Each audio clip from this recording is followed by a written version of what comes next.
Any of the judges need a beverage? Okay, can we get some water, and anybody want a beer or a glass of wine? We have that available on the menu. Bring Matt Coffin a beer. I know he likes a little Sierra Nevada. What do you want? Peanut M&Ms? I have peanut M&Ms for you.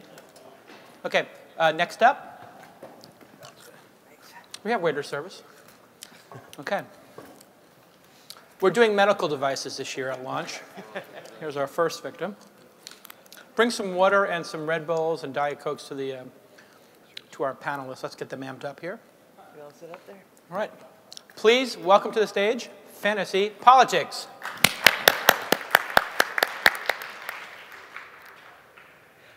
Where I'm from, back in Boston, we used to love to talk about rivalries around the dinner table. We would talk about the Red Sox and the Yankees during the summertime. We would talk about the Patriots and the Giants during the wintertime. But year-round, we would talk and argue about the Democrats and the Republicans.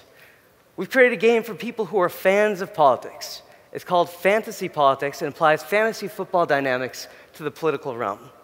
Let me show you how it works. Up on stage with me is Aaron McClear. He's Governor Schwarzenegger's former press secretary. He has formed a fantasy politics league and has just drafted a team the same way that you would in conventional fantasy sports. Now he's going to go to the key part of all fantasy sports, the area where you talk trash. It's the message board, and my favorite there is your team is a hanging Chad. Now he's going to go and take a look at the roster page, and we'll take a look at the team that he's just drafted. That's the roster page. And it includes people like Eric Cantor, Mitt Romney, Newt Gingrich, and of course Arnold Schwarzenegger. Now Aaron wants to optimize his team, and he can add, drop, trade, start, and bench political figures. So he's going to start by dropping a political figure from his team, and we're just going to show you a little bit about how you optimize a team here. Uh-oh. Well, this is something we haven't run into before. These are live demos. These are live demos. Here. Should we reload the page? No, go to the video. Okay. The site actually does work, believe it or not, but sometimes these things happen. Okay, let's just go from there. Good recovery, good recovery. Good. So we're going to go to baseball cards for political figures. This is something that doesn't exist anywhere else. Yeah, full screen there. Anywhere else in fantasy sports today. And we're going to take a look at Newt Gingrich and at the power score in particular. What's a power score? The power score is a 0 to 99 metric measuring political momentum. It's a clout score for politics. And basically, we have gotten to this point where in the past, no one else was able to measure the real political momentum of a politician or pundit. We've done that. And we've done it in a way that gets it down to a single, easy-to-understand 0 to 99 metric that's measurable in real time.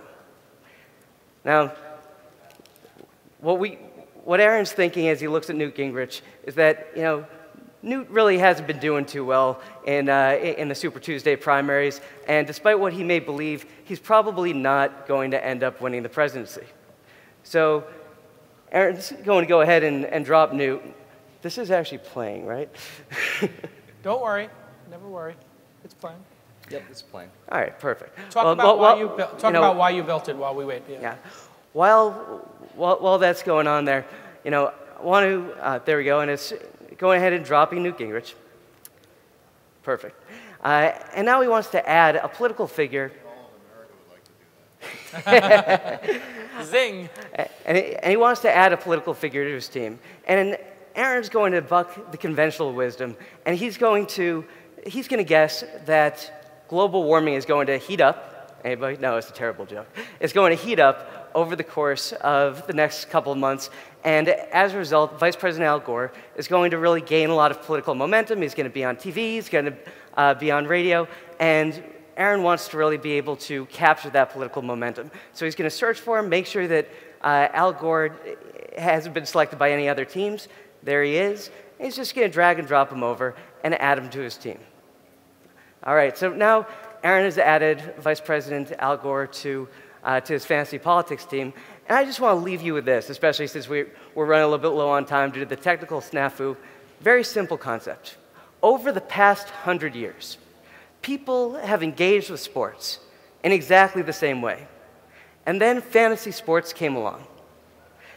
And almost overnight, you had 33 million Americans playing fantasy sports with a $4 to $5 billion market impact.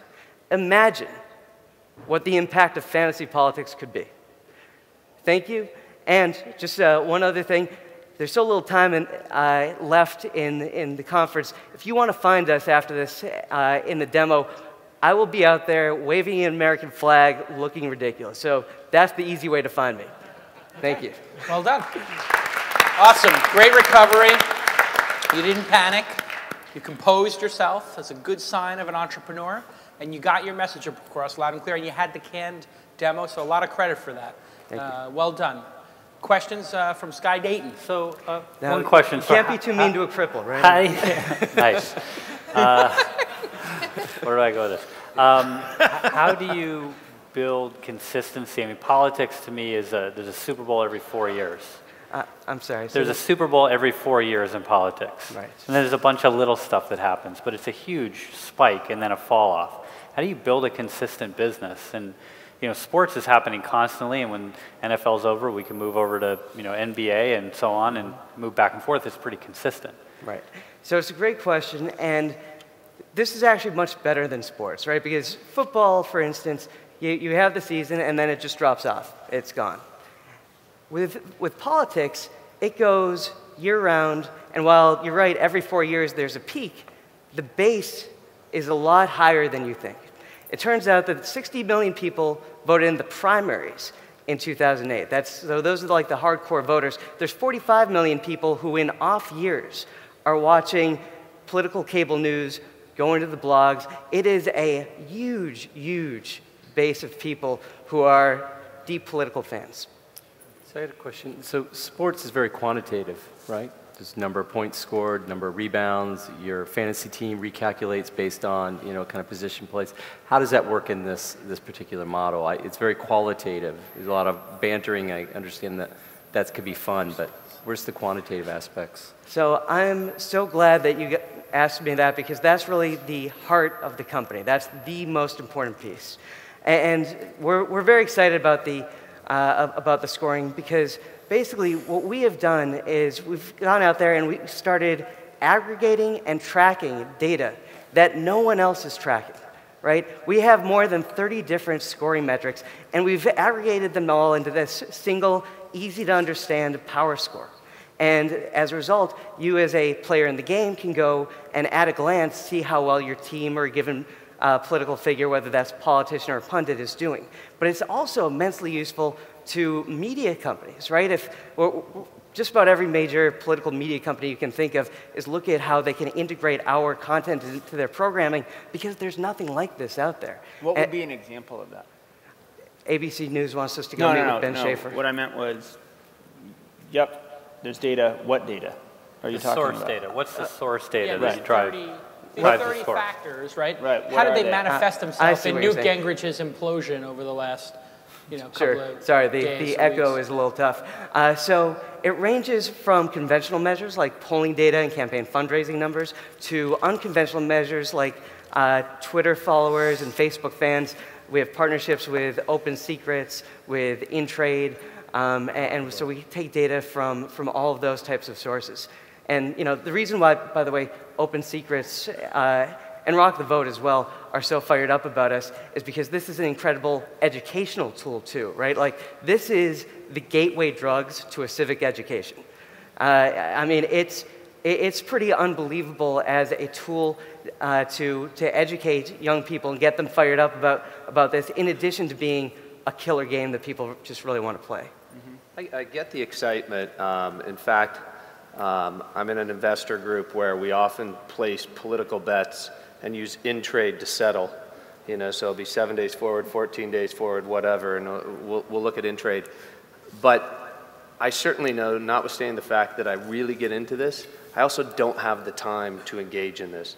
I'm wondering if you've looked at the demographic of those who are playing fantasy sports and making sure that the right demographic overlay is on those people who are really into talking about politics.